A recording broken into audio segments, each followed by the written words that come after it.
Masih bersama kami pemirsa di Indonesia Bicara, masih terhubung dengan Dr. Agustin dan ini kita juga sudah terhubung dengan Pak Taufikur Rahmat, Kepala Bidang Penegakan Perda Depok. Selamat malam Pak Taufik. Selamat malam Mbak Abdul. Baik, sehat Pak Taufik? Alhamdulillah sehat. Alhamdulillah. Pak Taufik, dengan tingginya angka pasien COVID-19 di Depok begitu, ada penerapan jam malam di sana. Apakah memang ini suatu bentuk penegasan untuk menekan penyebaran COVID-19 di sana, Pak? Betul Pak, angka penyebaran dan terkonfirmasi positif itu di Depok kian hari semakin meningkat gitu ya. Tapi perlu saya klarifikasi bahwa bukan pemberlakuan jam malam Pak, sebagaimana sudah diklarifikasi oleh juru bicara gugus tugas juga bahwa ini hanya pembatasan aktivitas warga masyarakat gitu ya, untuk menekan melaju penyebaran atau penularan kasus COVID yang ada di Kota Depok ini yang memang sudah masuk lagi ke dalam zona merah. Seperti itu, Pak, kira-kira. Baik, berarti bukan jam malam judulnya, Pak ya? Bukan. Oke, lalu penerapannya seperti apa, Pak? Penerapannya ini memang hanya pembatasan aktivitas warga masyarakat di luar rumah, terutama yang sudah sesuai dengan surat edaran Bapak Wali Kota yang sudah diberlakukan per tanggal 31 Agustus itu.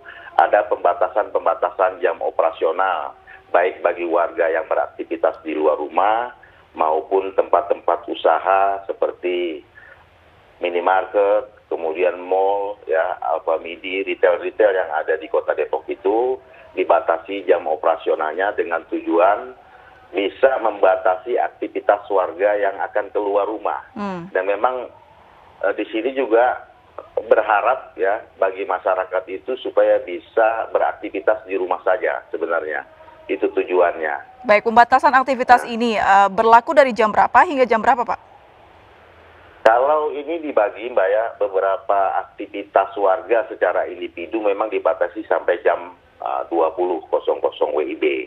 Nah, ini sudah harus masyarakat yang melakukan aktivitas di luar rumah, apakah olahraga ya, banyak olahraga yang dilakukan malam seperti bulu tangkis, kemudian aktivitas-aktivitas yang tidak penting lah, tidak urgent, yang tidak ada kaitannya dengan mungkin dia ingin ke rumah sakit atau membeli obat atau membeli kebutuhan dasar. Nah, ini dibatasi hanya pukul 20.00 WIB. Nah, untuk operasional tempat-tempat usaha seperti mall, kemudian minimarket, retail yang ada di Kota Depok itu hanya dibatasi jam 18 ya. Mereka jam 18 sudah harus tutup, tetapi di dalam SE itu disebutkan bahwa untuk layanan daring atau antar online itu bisa masih sampai jam ya? 20.00 WIB. Baik, itu Mbak April. Respon masyarakat Depok seperti apa Pak? Apakah sudah cukup mematuhi atau masih banyak pelanggaran yang dilakukan? Nah, ini kalau kaitan dengan respon memang pro kontra Mbak ya. Artinya prosentasenya masih ada yang memang benar-benar sadar, patuh dan disiplin gitu ya. Dengan kondisi Kota Depok yang seperti ini. Dan ada juga yang memang belum sadar dan belum disiplin terhadap protokol atau aturan-aturan yang kita terapkan di Kota Depok. Keluhannya apa Pak warga yang tidak mau mematuhi aturan ini?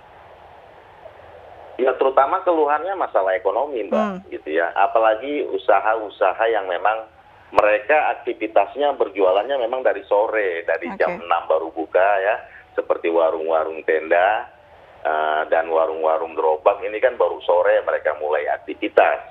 Nah, ini keluhannya ya ekonomi kebanyakan. Tapi kalau retail-retail yang ya kayak Alfamart, Indomaret itu relatif lebih patuh terhadap aturan. Tetapi yang namanya aturan Mbak tetap kita sampaikan di dalam sosialisasi ini, dan ke depan setelah sosialisasi nanti kita akan ada pengawasan dan penindakan gitu Mbak. Baik, penindakannya ada berupa denda atau sanksi begitu Pak? Nah, ini kan baru dikeluarkan SE ya Pak, surat edaran pada tataran sosialisasi ini. Nanti setelah itu mungkin akan disusun perwali atau peraturan wali kota yang memuat sanksi-sanksi terhadap pelanggaran-pelanggaran Baik.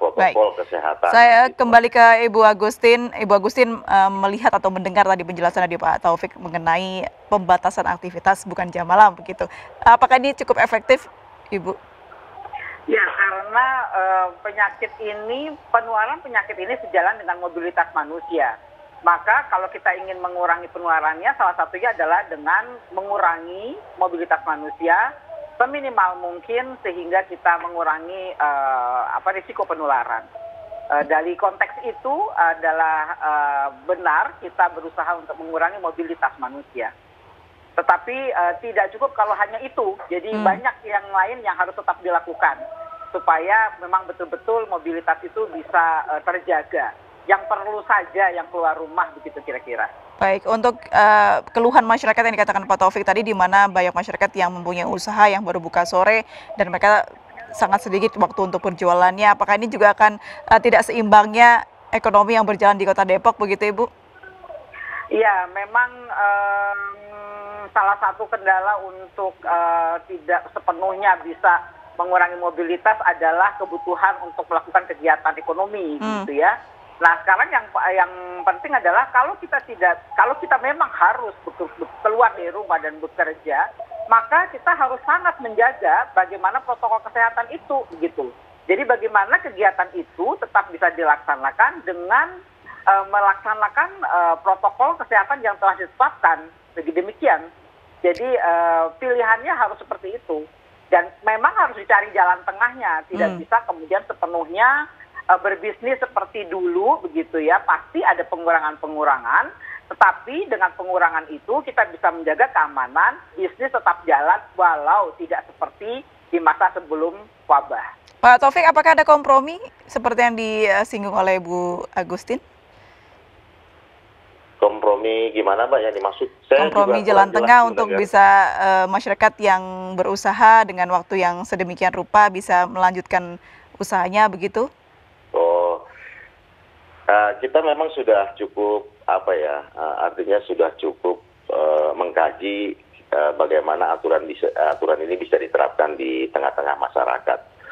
Untuk pedagang-pedagang yang memang melakukan aktivitas berusaha di sore hari ini, kita himbau untuk mereka buka operasional itu lebih awal gitu.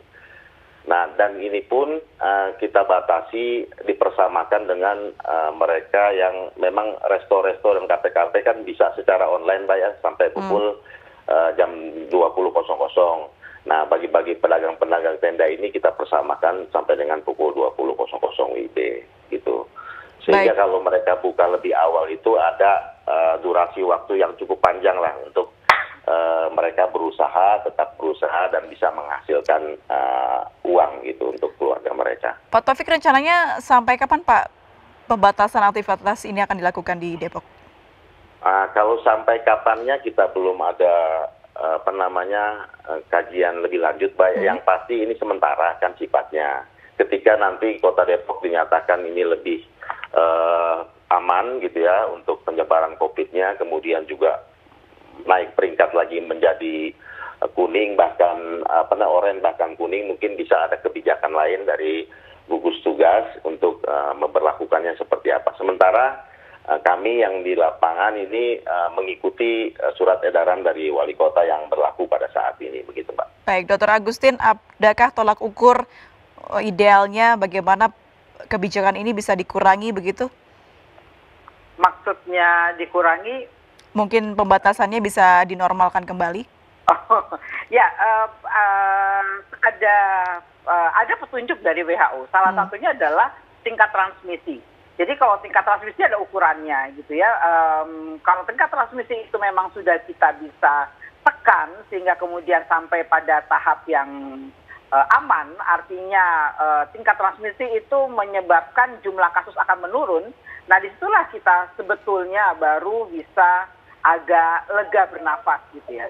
Selama tingkat transmisi itu masih tinggi dan akan terus menyebabkan peningkatan jumlah kasus, harusnya kita tetap waspada. Baik, masyarakat Kota Depok ini juga beraktivitas di sekitar kota-kota penyangga lainnya seperti Jabodetabek.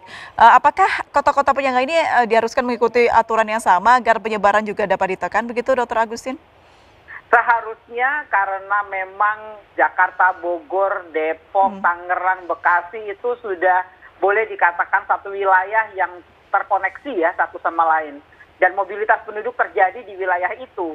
Jadi memang selayaknya ada harmonisasi kebijakan antar pimpinan wilayah sehingga memang menjadi efektif begitu ya. Kalau tidak ada harmonisasi, baik antar pemerintah maupun antar sektor, jadi misalnya sektor swasta gitu ya, maka tidak akan bisa efektif dalam mengendalikan kasus. Ya. Baik, saya kembali ke Pak Taufik. Apakah sudah ada koordinasi Pak pembicaraan dengan kota-kota lain di sekitar Depok untuk aturan ini atau kebijakan ini? Betul Pak, sepanjang yang saya ketahui memang sudah ada koordinasi ya. Artinya apa yang dikatakan oleh Bu Dokter tadi memang harmonisasi antara kota-kota atau daerah-daerah penyangga yang di Kota Depok dalam penerapan aturan ini. Cuman penerapannya sejauh mana terhadap harmonisasi yang ada di kota lain ini kita juga belum tahu seperti apa. Nanti mungkin menjadi kewenangan gugus tugas untuk menentukan arah atau langkah lebih lanjut seperti apa. Yang jelas kalau Kota Bogor memang sudah menerapkan lebih sudah senada lah dengan Kota Depok, artinya Kota Depok pun bisa mengikuti, kemudian juga mungkin kota-kota lain yang berdekatan, itu juga diharapkan ada kebijakan yang senada, sehingga secara bersama-sama itu bisa diselesaikan gitu ya. Itu Mbak April. Baik, ya kita harapkan dengan segala kebijakan yang dilakukan pemerintah Kota Depok supaya pendekatan pasien COVID-19 di Kota Depok dapat berhasil ya Pak ya, dan segera turun angkanya dan bisa berubah zonanya, tidak merah lagi. Terima kasih Pak Taufik sudah bergabung di Indonesia Bicara. Dr. Agustin juga terima kasih, sehat selalu Dr. Agustin dan juga Pak Taufik. Selamat malam. Sama-sama, Ya, selamat selamat malam. malam. Semoga sehat.